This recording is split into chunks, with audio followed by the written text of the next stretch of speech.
Last resource, winter patterns. That's right. Why and when and how do you determine the winter pattern? It's when it's cold outside. It's when usually the area you live in, and from California all the way to South Carolina, your winter patterns will be different and the temperature will be a little different. A winter pattern in California, the water temperature may be 10 or 15 degrees warmer than it is where I'm at. But it's the coolest water temperature those fish will see the entire season. So they react to it in a winter pattern. They group up. They get on creek channels. They get on hard points, on straight off drops. They get somewhere that they feel comfortable. They can congregate, and it's usually around a lot of bait. We're going right back to the bait again. In the winter, the bait likes to go deep, get in big groups and sit over the areas that they're comfortable, whether it's standing timber, the edge of a grass line.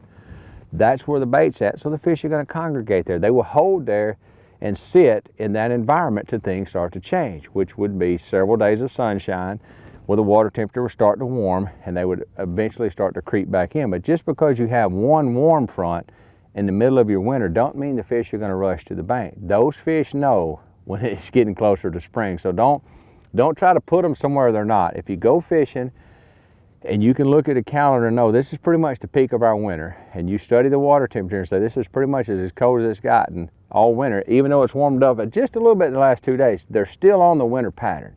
They're going to be off the bank. It could be a creek channel bank. Like a lot of times it's a channel swing where a channel swings in against the bank. I may only be sitting 30 feet off the bank, pitching my jig up into 10 and fishing it back out to 25. But if it's the deepest water in that area for that fish, that's where he's going to winter at. He's got everything he needs. If it gets too sunny and warm, he can rise up a little bit and feel the sunshine. He's got crawfish, there's going to be bait there. That's what he wants. So when it comes to winter fishing, think about the deepest areas in that, wherever you're at, whether it's in a pond, a small river, or a giant reservoir. Look at your surroundings, look at your chart and say, okay, what's some of the deepest areas, the best channel swings, the biggest flats that go out and drop off? That's where your bass are going to winter. That's just simply how Mother Nature wants them to work. They don't just float around up in the shallows with the water temperature 41 degrees. It's just don't do it. Certain places, I know in the world they do it, but for most of the time, 90% of your fish are going to winter in a little bit deeper water.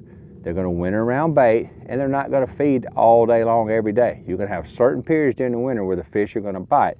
So if you're going out and you're going to try to fish the winter pattern, always remember, if you had to pick a better time to go, I would say in the winter it's more important for you to fish late and not go as early.